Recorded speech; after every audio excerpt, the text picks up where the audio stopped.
Subscribe to Desi Binge for reviews, recommendations of movies, TV series, and documentaries. Hit the bell icon so that you are updated whenever a new video is posted. Hi guys, this is Ratish.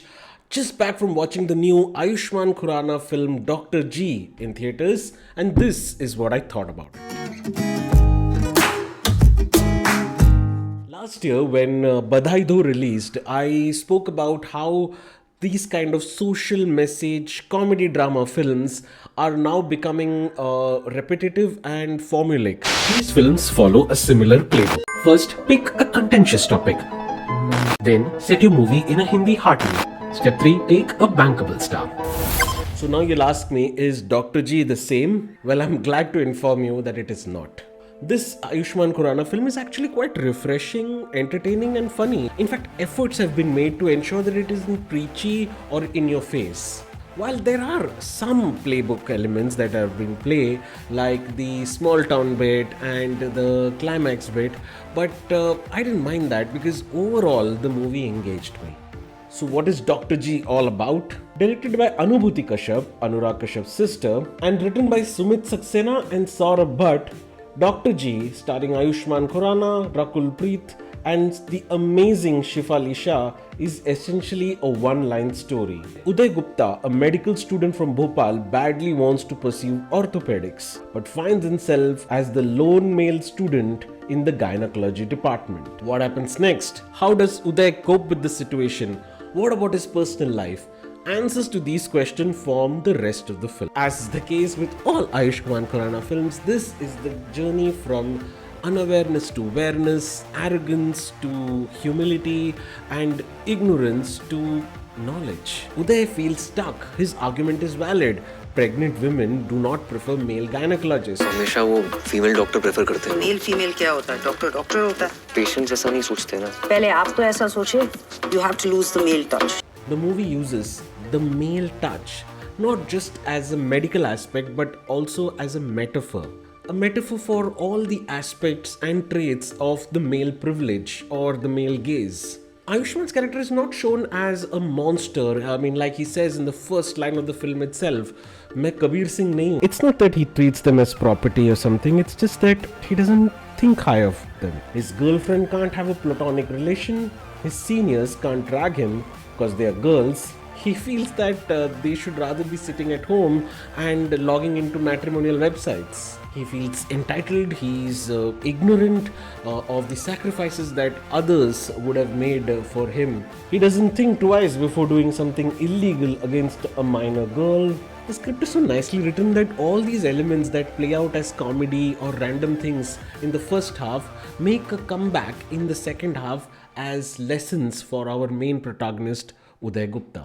Lessons that cleanse him of the male touch. The other tracks in the film are the mother-son track and the romantic track. The mother-son track is more standard and starts out like a typical doting mother, angry son dynamic. But towards the end, it takes an unexpected emotional turn. What I really liked was how they handled the romantic track, or shall I say the non-romantic track. I'll explain. I read some critics saying that the romantic angle is badly written and that it is the weak past of the film. But there is no romantic angle in this film. If they're talking about Uday and Fatima's relationship, well, it plays out as one, but that's the beauty of it. The writers follow the template that other such films follow about how a romantic relationship is shown to blossom, only to snip it with a hard dose of realism towards the end. It's in a way making fun of the formula itself, brave writing. What I didn't like is the supporting cast, not in terms of performance, but the way the characters are developed. Apart from Abhay, who's excellent as Chaddi, Uday's shirtless roommate, everyone else is there to deliver funny one-liners or at first be the raggers and later the cheerleaders of Uday. I was so excited to see Shraddha Jain on the big screen. She's such a talented actress. Her comic timing and dialogue delivery is almost always top notch. But she was completely wasted in this role. If you want to see her in full flow, then I suggest you watch Pushpavali on Amazon Prime. The one actress who isn't wasted though is Shefali Shah. Oh my god, what an actress. She plays the no-nonsense, no-smile, straight-talking, sarcasm-spitting Dean with so much poise and strength. I remember watching her a long time ago, I think about 25 years ago in Satya for the first time, and thinking to myself, oh my god, who's this firecracker of an actress? I think we all at that time thought that she will be all over the place after that stunning performance. But I guess Bollywood wasn't ready for her awesomeness then. Great to see Shefali finally getting her due now with roles that suit her acting talent. Talking about talented actresses, Sheba Chadda, who seems to be almost there in all the films, gets a complicated role, but the kind of form she is in these days just hits it out of the park. Her entire thing in the climax, where she and Ayushmann save the day, is probably the best part of the not so well written climax. Ayushmann Khurrana. I have tremendous respect for this man. There's a sense of sincerity, honesty, and authenticity in everything he does. Be it the kind of stories he chooses to tell, the interviews he gives, the social media posts he puts out. You see the same sincerity, authenticity, and honesty in the performance as well.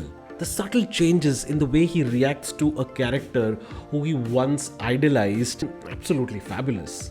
While this might not be his best performance ever, it is solid and shows an actor confident of his craft. Rakul Preet gets a tricky role. The way it's written, conventionally, such a character would come off as confused and annoying.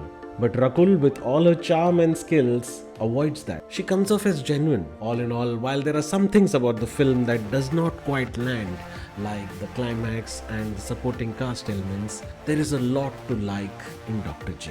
The light touch it uses to deliver some powerful messages is commendable, and the constant effort to stay out of the formula is also praiseworthy. But I have a feeling it's going to divide the audience. I liked it, my wife did not. So on the bench meter, at least according to me, this is definitely above average. You can catch Dr. G in a theatre near you. So that's the review, guys. If you liked it, hit that like button and share this with your family and friends. If you're new to this channel, consider subscribing. We're almost nearing 1000 subscribers. Bye bye. Have a great day.